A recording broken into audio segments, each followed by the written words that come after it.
exact root, which I'm going to tell you, is, I put my paper away. Why did I do that? Good question. I don't know. Here it is, negative 5.873.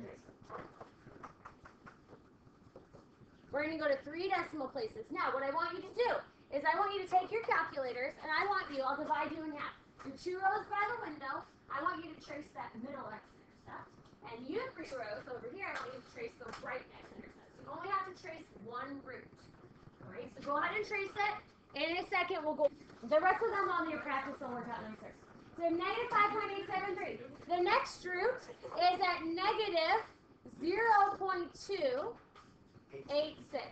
Someone found it. Okay, so Reese did better than I could figure it out. But Reese got it. I got it. Okay. Sorry. And then the next one is 1.873. All right, did you guys get that over there? 1.873. Okay. So here's the thing. Yesterday we said in order to find all the roots of a polynomial, sometimes you have to use synthetic division to help you. Now, when I look at those roots that I found here from my calculator, are those rational?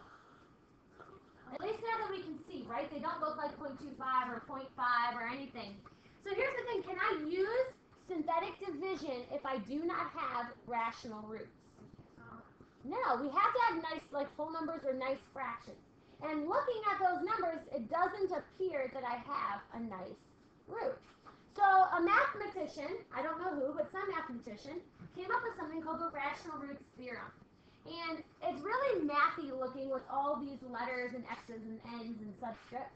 But basically what the rational root theorem tells me is that if I know the first number, so in our equation the first number is 7, the leading coefficient, and if I know the constant on the end, which here is negative 22, you can come up with a list of numbers that will be all the possible rational roots of your polynomial. Okay? Because as it turns out, one of these numbers actually is rational. We just don't know which one yet. Right? It's just not a fraction we use very often. So we're going to use the 7 and the negative 22 to figure out a list of possible numbers that it could be. All right, so here's how this works. All you need to remember is you need the first number and the last number. Right? The first number we call Q. The last number we call P. This is what the theorem is saying. I'm putting it into layman's terms for you. I know it's not. It's the only thing in math that's not alphabetical. But we call them P and Q. We haven't gotten to what it is yet. Just do. No, I mean, like, where's that? It's up here. So it says P is the factors of A sub 0. A sub 0 is what I highlighted up here is the constant. So A sub 0 is the number on the end. The equation's not there. I know, your equation is not. Your equation. Oh, sorry. Yeah, it's not on there. But I know. You can do stuff above. Write it up above on the original one. I just put it here so I didn't have to flip back and forth between slides. Oh, I literally. Sorry. Okay. So P is the constant. Here, P is negative 22. If you need to make a note for yourself that P is the constant of the function. It's just the last number. All right, don't overcomplicate it. P is the last number. What are all the numbers that multiply into 22? Well, let's start with the first one, 1, right? So we're going to list 1. But technically, isn't the factors 1 or negative 1? Can't those both go into 22? So we're going to put plus or minus 1. That's a factor. What's another? Let's go in order. What's another factor? 2 plus or minus 2. Positive 2 or negative 2 could be a factor of 22. What's another factor of 22? 11 plus or minus 11 and plus or minus 22. So those 8 numbers are all the factors of 22. Negative 22. Now, that P is going to help us here. Let's talk about Q. Q is the first number, the leading coefficient. Right here, Q is 7. So you can make a note to yourself, that is the leading coefficient. Right, so we need the leading coefficient, we need the constant. What are the factors of 7? 1 plus or minus 1 and plus plus or minus 7. So between those factors that we came up with here, we can figure out what the rational roots of the original polynomial were. So we need to make a list. And the way we make the list is using the negative 22, or the factors of the p and the factors of the 7. Right? And we make them into fractions. P over Q. It seems a lot more complicated than it is. P over Q. So I'm going to take every factor here and make it into a fraction with the numbers over here. So for example, I'm going to take 1 divided by 1. What's 1 divided by 1? 1. So we'll write plus or minus 1. That could be one of the rational roots. All right, I'm going to then do 1 divided by 7. What? 1 7 plus or minus 1 7. Then I start with the next number. 2 divided by 1 is plus or minus 2. All right, then 2 divided by 7. So plus or minus 2 over 7. All right, do you understand how we're making the fractions now? So we'll take 11 divided by 1, which is plus or minus 11. And what will be the next number? Plus or minus 11 sevenths. Then we'll take 22 divided by 1, plus or minus 22, 1 second, Nate, and then 22 divided by 7. What's up, Nate? Decimals that we found. So we have to go through our list. Let's do a process of elimination. Let's figure out which rational root we have. What numbers can I already cross off my list? Well, they're all rational. All the whole numbers, because we had decimals. So it can't be 1, 2, 11, or 22 in the negative version split. Those can't be my roots. So now I was using a calculator. Let's figure out what is 1 over 7 as a decimal. Let's see if that matches one of the numbers. So do I have 0.14 as a number on my list? No, so that's not my root. What about 2 over 7? Yeah. I do. That is 0.285. And when I look at my list, see I have negative 2.86. That is negative 2 over 7. We found a rational root. So it looks like negative 2 over 7 is a rational root. Now, we should check the other ones just to be sure. Let's try 11 over 7. Do you have 1.57 on your list? Nope, or 22 divided by 7 is 3.14. That's not on my list either. Well, it looks like pi, but you're wrong. it's not equal. It's close. So, negative 2 over 7 is the rational root in our polynomial. So, now that I have a rational root, can I do the synthetic division? Can I do synthetic division now that I have a rational root? Yep. Yes. So what you're going to do is you're going to, because we have to find all the roots, we're going to do synthetic division testing negative 2 over 7. So same way we've done synthetic division before. You write your coefficients along the top. 7, 30, negative 69.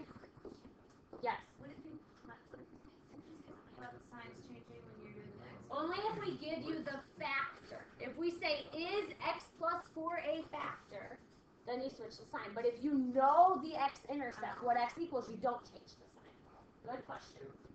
All right, now let's do synthetic division. If I bring down 7 here, what's 7 times negative 2 over 7? Negative 2. Right, 30 minus 2 is 28. And what's 28? What is it? I think it's negative 8. I don't know. What's negative 69 minus 8? Negative 77. You all have fancy calculators, don't you? You make me do this all in my head? Negative 77 times negative 2 over 7 is positive 22. Negative divided by negative is a positive, and you get a remainder of 0. Why is that good?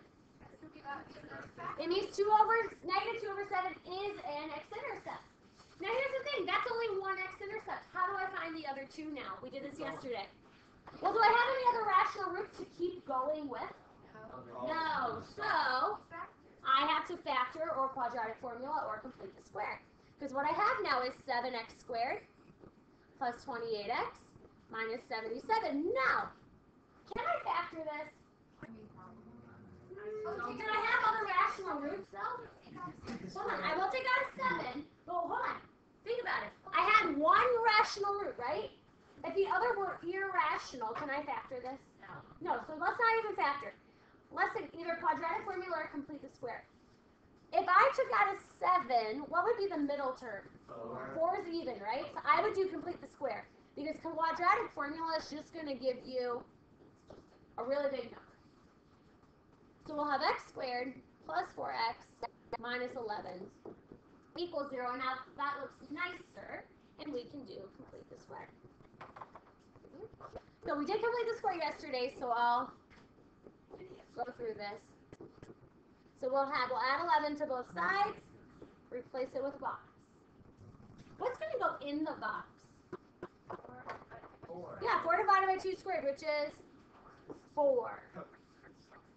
All right, the left-hand side factors into x plus 2 squared equals 15. And then we'll take the square root.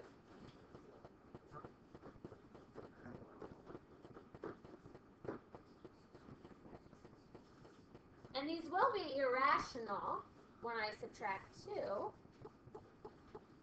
Because my two other roots are going to be at -2 plus or minus radical 15. So I have 3 roots, 1 rational, 2 irrational. That seemed like it was a lot of work. Yes? Yeah. But the rational root theorem, it's not hard. You just have to remember to make fractions and numbers, but it takes a while. So here's the key thing here. It's on the bottom of your paper. You do not have to do the rational root theorem every time. I wouldn't. It takes a while. I would only do the rational root theorem if you're having a hard time finding a root to do synthetic division with. Okay, so if we give you a problem, which you'll have some practice here. So say you get to your practice in a minute and you're trying number 1. And you type number 1 into your calculator and you cannot figure out what a rational root is, then you would have to make the list of numbers. But if you can look in your calculator and find, oh, 1/2 is a root, go ahead and start your synthetic division. Okay, does that make sense? You don't have to do it all the time.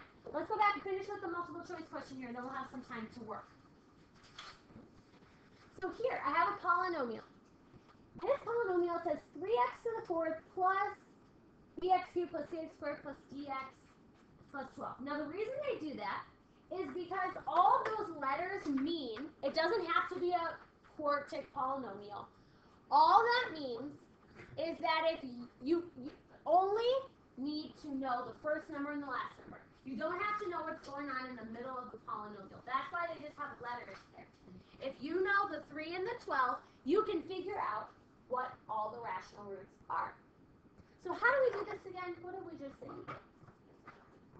Find the factors of P and Q. Which one's P and which one's Q? P is 12, Q is 3. So it's backwards. It's backwards. Normally we do things alphabetically. This one's backwards. So P and Q are opposites. Now, I make the list of factors of P. What are the factors of 12?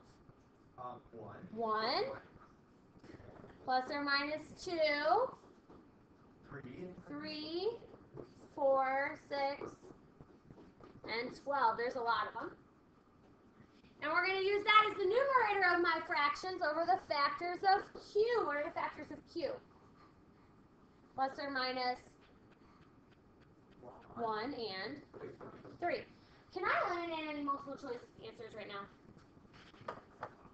I can. I should be able to really fast. Why A and C? Because they don't have the plus or minus. You need the plus or minus. So A and C aren't going to be my list of possible roots. Because we're asking what are all the possible roots of this polynomial? Possible rational roots, I'm sorry. So you can list out if you want to all the numbers. You would have to take 1 divided by 1, which is plus or minus 1. Then you would take 2 divided by 1, which is plus or minus 2, and so on. 3 divided by 1, 4 divided by 1. Are you seeing an answer here that already seems to match it? B. D, so this is when they took the P's over Q's. The D, they tried to mix you up because they did the other way. They did Q over, so they did a fraction backwards. Right? Now, again, I'm going to let you work now. I need you to try one of the problems on the bottom. You do not need to do this unless you cannot find a rational root. So don't get caught up on making a list of numbers. Only do that if you cannot find a rational root. Right? This takes a lot of time. So type it into your calculator first.